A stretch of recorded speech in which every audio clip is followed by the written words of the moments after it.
Welcome back, everyone, to the Deep Dive. This is where we take a whole stack of information, really try to cut through all the noise, and just hand you the crucial insights you need. That's the goal. And today, we're tackling something that, honestly, it's probably come up in every gym conversation, fitness forum, online, maybe even your own thoughts. Oh, for sure. It's everywhere. It's one of those supplements, that gets talked about constantly. There's a lot of hype, sometimes some speculation, but also some genuinely solid science behind it. There really is a surprising amount, actually. I'm talking about creatine. So we're going to really dive deep today, properly dissect what creatine is, how it actually works inside your body, its benefits, which are actually broader than you might think, and really importantly, how you can use it effectively, like properly. Yeah, the practical side. Think of this as your definitive guide. No nonsense. A shortcut to being genuinely clued up, packed with maybe some surprising facts and actionable tips that just get straight to the point. And this is, I think, a really exciting one because creatine, it isn't just some, lab-created compound you add to your system. Right. It's actually fundamental to our physiology. It's something our own bodies produce naturally, and we get it from food, too. Yeah, I was reading that. Meat, fish. Exactly. So our mission today, it goes beyond just, should I take this powder? It's really about understanding a fundamental piece of how our muscles generate energy. Okay. We want to give you a clear, evidence-based view, hitting not just what creatine does, but really digging into the why. Why is it so consistently popular in fitness, in performance? And it is popular. Deservedly so, you think? Well, yeah, frankly, I do. Its effectiveness is just so robustly backed up by decades of research. It really, it stands out among supplements for that reason. Okay, so let's peel back those layers then. Start right at the beginning. Yeah. What is creatine, fundamentally? Yeah. Okay. Well, at its most basic, it's a natural compound, an organic compound, right? Mm-hmm. And you might be surprised, maybe, that it's not just in those big supplement tubs. You actually eat it, small amounts, but it's in foods we have pretty regularly, especially red meat, certain kinds of fish. Right. Steak, salmon, things like that. Exactly. You're getting some creatine there. Yeah. But maybe even more significant is that your own body makes it. Your liver, kidneys, pancreas, they're constantly producing it. Yeah, synthesizing it. So it's intrinsic. It's part of our biology. It's not some foreign substance. It's woven right in, playing this foundational role in how our cells manage energy, especially muscle cells. Exactly right. And if we connect that to the bigger picture, physiologically speaking, its core role in energy production, especially for those moments, high intensity, explosive efforts, it becomes super clear. Yeah. This isn't just an add-on supplement. It's more like optimizing a system that's already there, a vital pathway in our natural physiology. Right. Our bodies are basically designed to use creatine for this rapid energy transfer, and that's precisely why supplementing it strategically can give such direct, such profound performance benefits. So you're just topping up the tank, essentially. Kind of. You're enhancing a system that's already running, but maybe not running at, let's say, full capacity for peak performance. It allows us to sort of saturate that system for optimal output. It's quite neat, actually, how something seemingly simple is so central to muscular power. Yeah, it is neat. And it leads us right into the how it works part, which I've got to say I find pretty fascinating. It is cool. So once creatine gets into your system, whether you ate it, your body made it, or you took a supplement, it mostly heads to your muscles, right? Yeah.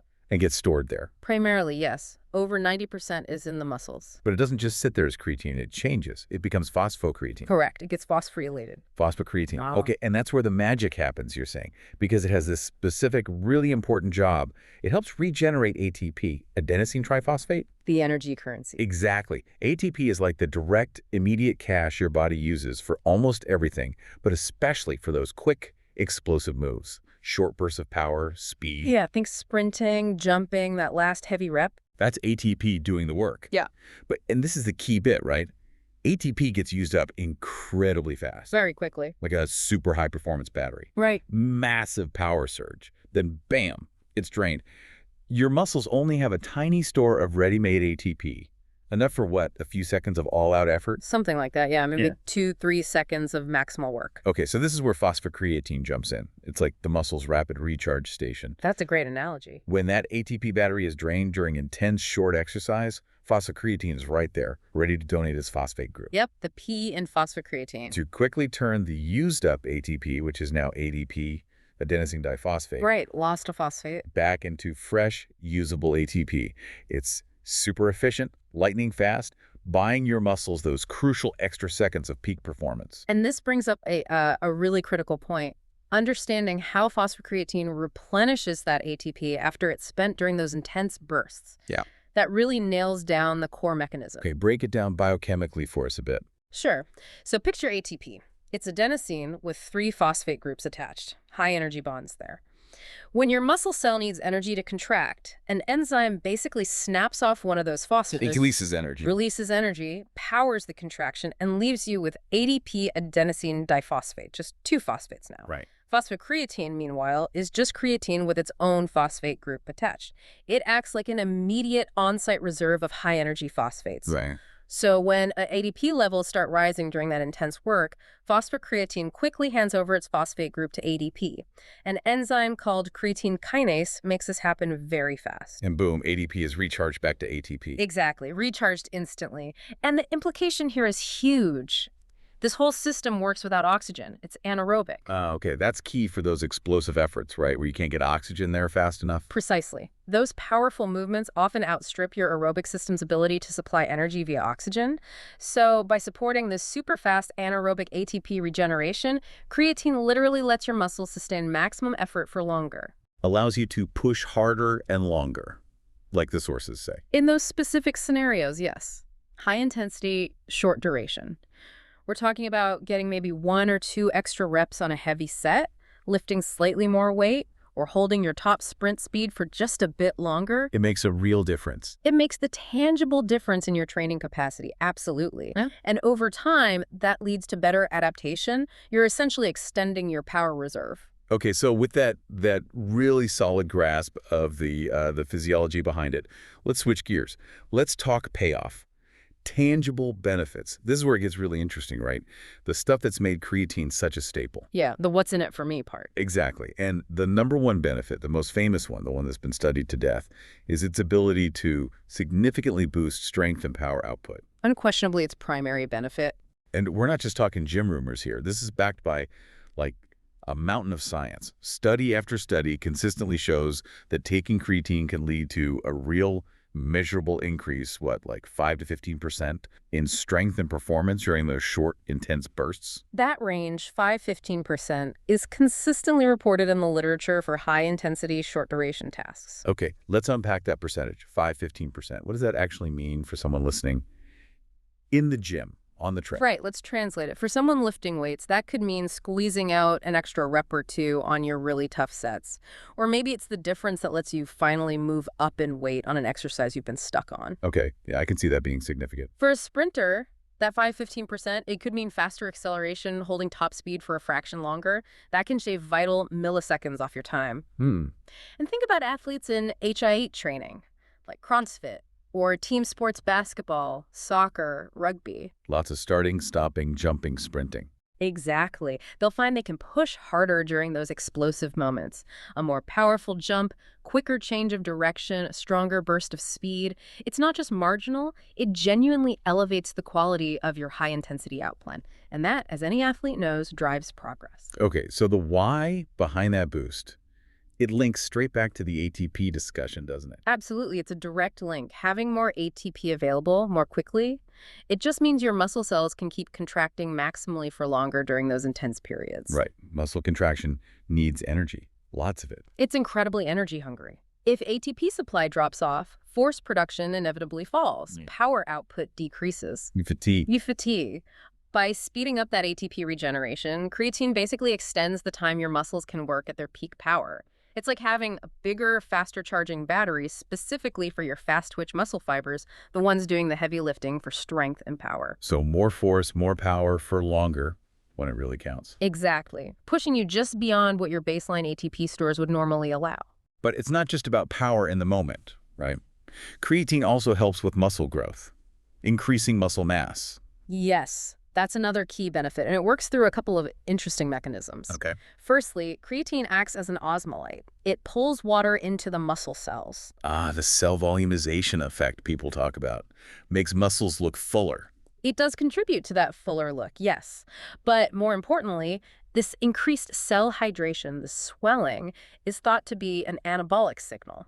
A signal for growth. Yeah, it seems to stimulate pathways involved in protein synthesis, the process where your body repairs muscle damage and builds new tissue. It creates a more growth-friendly environment inside the cell. Interesting. So it's not just water weight, it's potentially promoting actual growth. It seems to be doing both.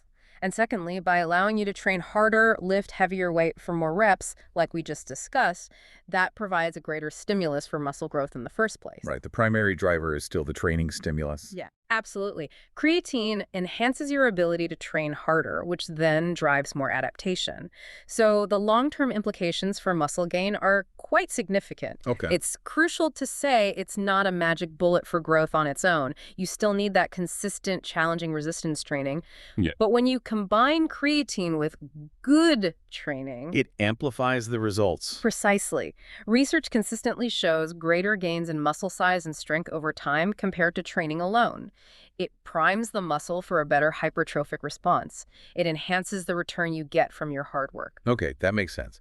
Now, here's one benefit maybe people don't talk about as much, but it sounds crucial. Recovery. Hugely important, yes, and often overlooked. Creatine helps you recover faster. How? Well, studies suggest that creatine supplementation can actually reduce the amount of muscle cell damage and inflammation that occurs after intense exercise. Really? So less soreness, maybe, less Yeah. breakdown. Potentially less soreness, yes. But the key is reduced cellular damage and inflammation markers. It seems to help protect the muscle cell structure during intense contractions and may improve calcium handling within the cell, which impacts recovery. Okay, and the significance of that, better recovery means. It means you can train again sooner, or you can handle higher training frequencies.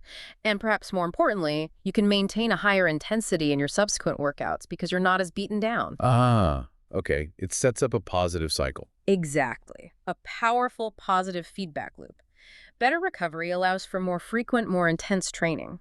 That increased training volume and intensity are the primary drivers of long-term results: strength, muscle, performance. Consistency and progressive overload. Recovery supports both. Directly. It helps you maintain momentum, push through plateaus, and just keep making progress week after week. Okay, so if you pull all that together, increased strength, better muscle growth support, faster recovery, it points to just overall better athletic performance, doesn't it? Broadly speaking, yes. It enhances performance across a really wide range of activities. It's not just about lifting more. Right. You mentioned lifting heavier, doing more reps, Yeah. but also things like sprints, jumps, Yeah. interval training. Absolutely. Any activity that relies on those short, intense bursts. Maximum effort sprints, powerful jumps, the repeated high-intensity efforts in interval training or team sports, they all benefit. Your capacity and output in those specific moments are boosted. It's pretty cool how improving one fundamental energy pathway, the ATP regeneration, can have such wide-ranging effects across so many different types of athletic activities. It really is fascinating. Whether you're a sprinter, a lifter, a team sport player doing CrossFit, if your sport or training involves those short, sharp bursts of high power, creatine's core mechanism directly supports the energy demands. Underpins your ability to perform explosively again and again. Exactly, making it incredibly versatile. A really useful tool for optimizing physical capacity in almost any athletic endeavor that has those high-intensity components. Okay, so benefits are clear. The science seems solid. The next big question for anyone listening has got to be, all right, how do I actually do this? How do I take creatine effectively to get these results? Yeah, the practical stuff. Dosage, timing. Let's break it down. First up, dosage. How much should people take? I hear about a loading phase a lot. Right, the loading phase is a very common approach, and it works well. It's designed to saturate your muscle creatine stores quickly. How does it work? Typically, you take a higher dose for about 5 to 7 days, usually around 20 grams per day. Wow, 20 grams. That sounds like a lot. It is, which is why you absolutely need to split it up, usually into 4 5-gram doses spread throughout the day. Taking 20 grams at once would likely cause some stomach upset. Okay, so 4 by 5 grams for 5-7 days. That's the loading. Then what? Then, after that initial loading period, you drop down to a lower daily maintenance dose to keep those muscle stores topped up. That's typically just 3 to 5 grams per day. 3 to 5 grams. Okay, that sounds more manageable long term. It is. Now, do you have to do the loading phase? Is it essential? No, not at all. It's optional. It just speeds things up. Okay. So what's the alternative?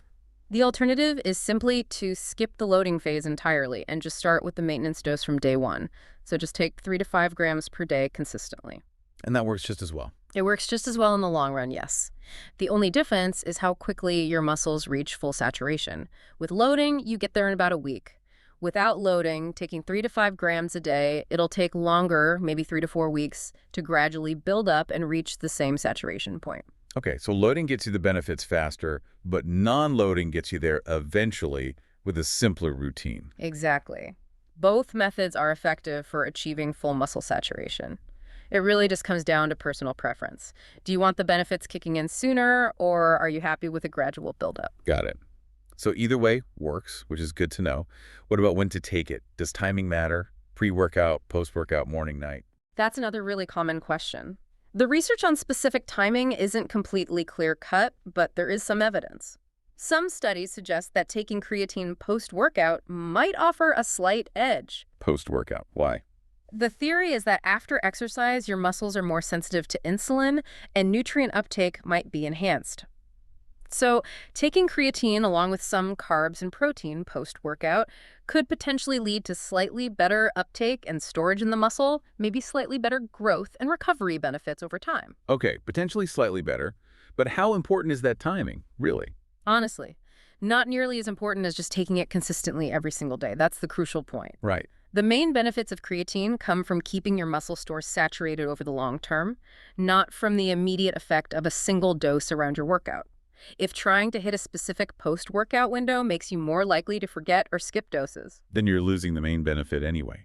Exactly, you're undermining the whole point. So the best practical advice is take your 3-5 grams whenever it fits best into your daily routine, so you actually remember to take it consistently. Morning, evening, with a meal, whenever. Just get it in daily. Precisely.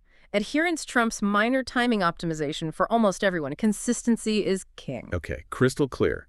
Dosage, timing, anything else critical for taking it effectively? Yes. One absolutely vital tip, drink plenty of water. The hydration point. Why is that so important with creatine? Because, as we discussed, creatine pulls water into your muscle cells. That's part of how it works, cell volumization. Right. So because it's actively drawing water into the muscles, it increases your body's overall need for fluid.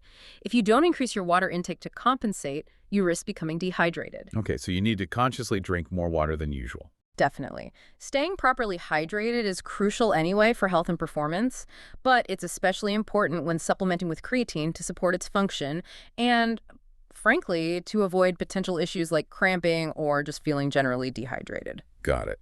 So 3 to 5 grams daily, consistency over timing, and drink plenty of water.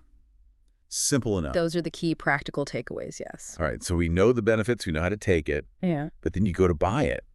And man, the supplement aisle or online stores, it's overwhelming. So many different types, brands, claims. It can be a minefield for sure. How do you cut through that? How do you choose the right creatine supplement? What should people look for? Okay, number one, top priority, keep it simple.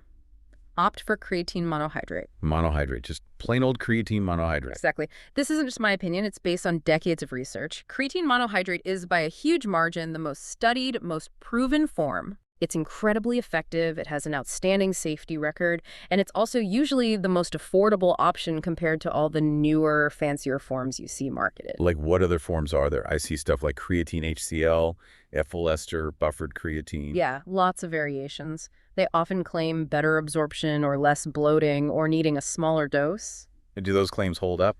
Largely no. The head-to-head research just hasn't consistently shown them to be superior to good old monohydrate in terms of actual performance benefits or muscle saturation.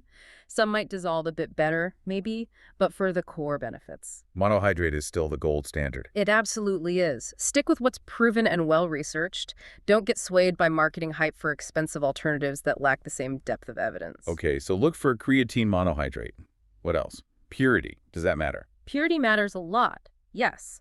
When you're looking at labels, actively seek out products that state they are 100% pure creatine monohydrate. Why is that specific wording important? Because it indicates you're getting just the active ingredient without a bunch of other stuff mixed in.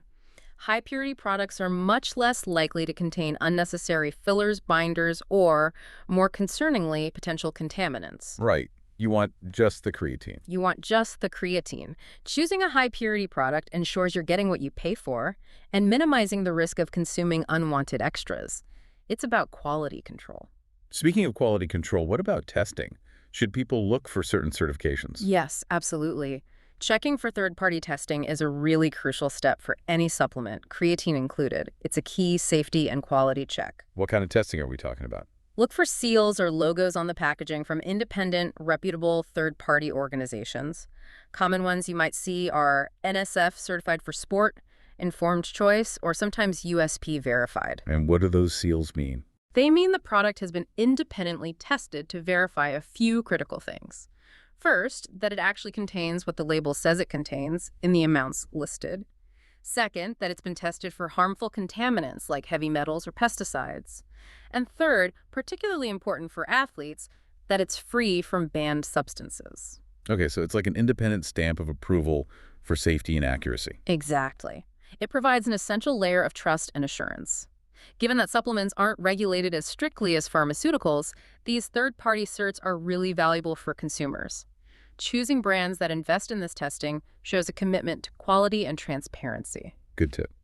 Okay, monohydrate, pure, third-party tested. Anything else on the label? I sometimes see micronized. What's that about? Micronized. Yeah, that's a practical feature worth considering. Micronized just means the creatine monohydrate powder has been processed to make the particles much smaller. Smaller particles. Why does that help? The main benefit is improved solubility. Micronized creatine dissolves much more easily and completely in liquids, water, juice, whatever you mix it in.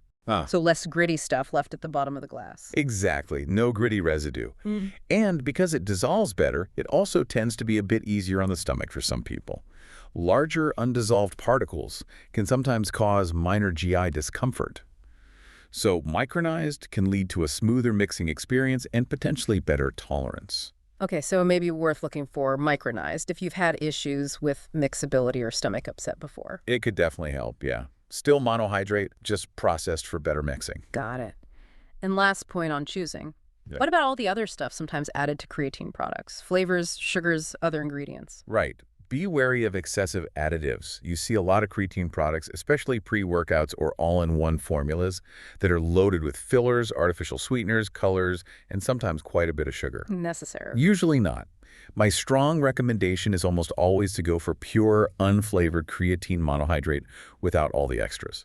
You get the active ingredient you want without consuming unnecessary chemicals, calories, or sugars that might not align with your health goals.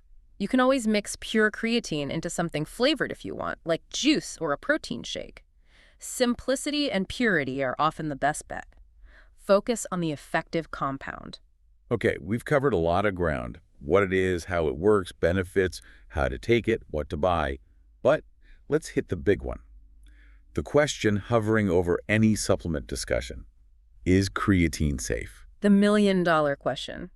And the answer, based on an enormous amount of research, is a clear yes. A resounding yes. I'd say so. Creatine is, without doubt, one of the most extensively studied supplements available. Its safety profile is incredibly strong and well-established. And that's not just like short-term use. No, that includes long-term studies, too. We're talking research spanning years, looking at various health markers in different populations. Yeah. Hundreds of studies have consistently shown that long-term creatine use is safe for the vast majority of healthy people. Healthy people, that's the key qualifier. That is the absolutely critical qualifier. The research overwhelmingly supports its safety in healthy individuals. However, and this is non-negotiable, if you have any pre-existing kidney disease, diagnosed liver issues, or other significant underlying health conditions. Talk to your doctor first. Absolutely. Always consult with a healthcare professional before starting creatine or any new supplement if you have underlying health concerns. Personalized medical advice is paramount. Okay, so generally very safe for healthy folks, but check with a doc if you have conditions. Got it. Now, let's tackle some myths. Because there are a lot of myths around creatine that just won't seem to die. Well, they persist, all right. Myth number one, probably the biggest one. Creatine causes weight gain. People get scared they'll get bulky or fat. Right, and there's a tiny grain of truth that gets twisted. Creatine can cause a small initial increase in body weight when you first start taking it and saturating your muscles. Okay. But this is almost entirely due to water being pulled into the muscle cells. It's intracellular water retention. The cell volumization we talked about earlier. Exactly, which is actually a beneficial effect. It makes muscles look and feel fuller and may signal growth. This is fundamentally different from gaining body fat. So it's water weight inside the muscle, not fat gain. Precisely. It's functional water weight, not the kind of subcutaneous bloat people associate with unhealthy weight gain. Understanding that distinction is key to busting this myth. The scale might go up a pound or two initially, but it's not fat. Okay, good clarification. Myth number 2. Creatine is only for bodybuilders. Only for huge guys wanting to get bigger. Yeah, the stereotype. And while it's certainly very popular and effective for bodybuilders, limiting it to just them completely undersells its versatility. So who else benefits? As we've discussed, pretty much anyone involved in high-intensity activities, runners doing interval sprints, cyclists tackling climbs, team sport athletes. Soccer, basketball, hockey. Right. Anyone needing those repeated bursts of power, speed, or strength, its benefits extend far beyond just maximizing muscle size. It goes back to that core ATP mechanism again, doesn't it? Exactly.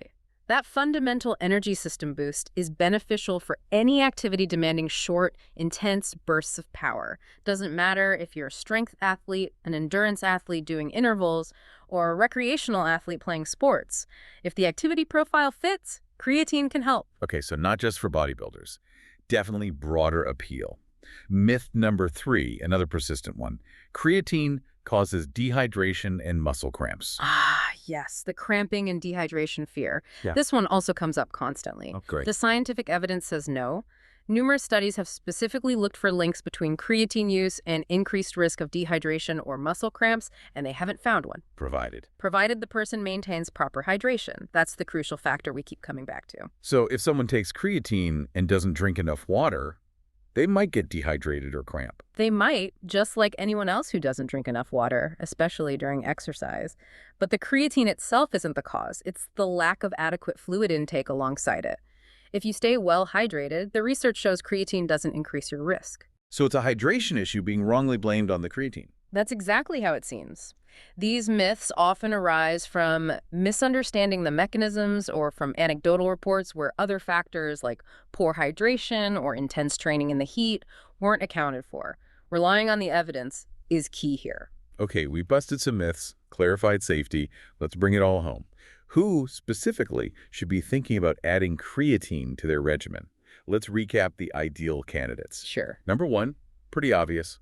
Athletes and bodybuilders. Right. People whose main goal is increasing strength, power, muscle mass. Absolutely. For those goals, it's one of the most effective evidence-based supplements you can take, a cornerstone for many serious lifters and athletes. But then the perhaps more surprising group, older adults. Yes, this is such an important application that doesn't get enough attention. How can it help older adults specifically? Well, as we age, we naturally tend to lose muscle mass and strength, a condition called sarcopenia. This impacts mobility, function, risk of falls. Quality of life, basically. Hugely. Creatine has been shown to help counteract this age-related muscle loss. It can help older adults maintain or even gain muscle mass and strength, especially when combined with resistance exercise. So it helps preserve function and independence as people age. Exactly. It improves overall strength, physical function, potentially even bone health and cognitive function in some studies on older populations. It's a powerful tool for supporting healthy aging. Wow. That really broadens the scope beyond just athletic performance. It really does. Maintaining muscle mass as we age is so critical for long-term health and well-being. Creatine can be a significant ally in that fight. Okay, and then the final group, sort of a catch-all. Yeah. Basically anyone engaged in regular high-intensity training. Pretty much. If you consistently push yourself hard in workouts that involve those short, intense bursts, whether it's HIIT classes, interval running, playing sports, intense weight training, If your goal is just to perform a bit better, push a bit harder, recover faster. then creatine is definitely worth considering. It's safe, effective, and well-researched for enhancing exactly those aspects of performance and recovery in demanding training. So its versatility really shines through. It does. It aligns with a wide range of fitness goals, from peak athletic power to consistent training progress to mitigating age-related decline. Its benefits stem from that fundamental energy mechanism, making it relevant across many different people and goals. #outro. Wow. Okay, that was a truly comprehensive deep dive into creatine today. We really did unpack a lot there. We covered quite a bit, yeah. So let's just quickly nail down those main takeaways one last time for everyone listening. Creatine, it's natural, it's crucial for that rapid energy production, that ATP recharge in our muscle. A rapid charger. Lets you push harder, longer, in intense bursts. The benefits are clear, they're proven. More strength, more power, helps with muscle growth alongside training, speeds up recovery, boosts overall athletic performance. All supported by solid evidence. And crucially, it's one of the safest, most researched supplements out there for healthy individuals. That safety profile is really key. Okay, let's unpack this one last time. Strength, recovery, overall performance enhancement. That's the summary. And what's truly fascinating, I think, when you step back, is how this relatively simple, naturally occurring compound Yeah. can have such profound, scientifically validated impacts on physical performance, yes, but also on health across such different groups. Elite athletes at one end, older adults focused on maintaining function at the other. It really highlights the value of understanding the science, doesn't it? It really does. Making informed choices based on solid research, not just hype or fear. Creatine isn't magic, but it's a very effective tool for optimizing a critical physiological process we all have. So before we sign off, any final, maybe provocative thought for people to mull over, something to take away from this? Okay. Maybe this. As you go forward, think beyond just what supplements can do for you. Consider how understanding the mechanisms, like really grasping creatine's role in the ATP cycle, how that knowledge actually empowers you. Empowers you how? It empowers you to make smarter, more holistic choices about managing your body's energy systems. It's not just about adding external aids, but about becoming a more informed manager of your own internal physiology. Understanding the why gives you much deeper control and insight. That's a great way to think about it. Not just taking stuff, but understanding why it works and how it fits into the bigger picture of your body's systems. Exactly. Become a more informed steward of your own biology. Love that. A powerful thought to end on. Thank you so much for joining me, for sharing all that expertise today. It's been genuinely fascinating unpacking creatine. My pleasure. It's always great to dive into these topics and share what the evidence tells us. Keep asking those questions, everyone. Keep learning. Absolutely. We'll be back soon with another deep dive, another topic to explore. Until then, stay curious, stay informed, and keep moving.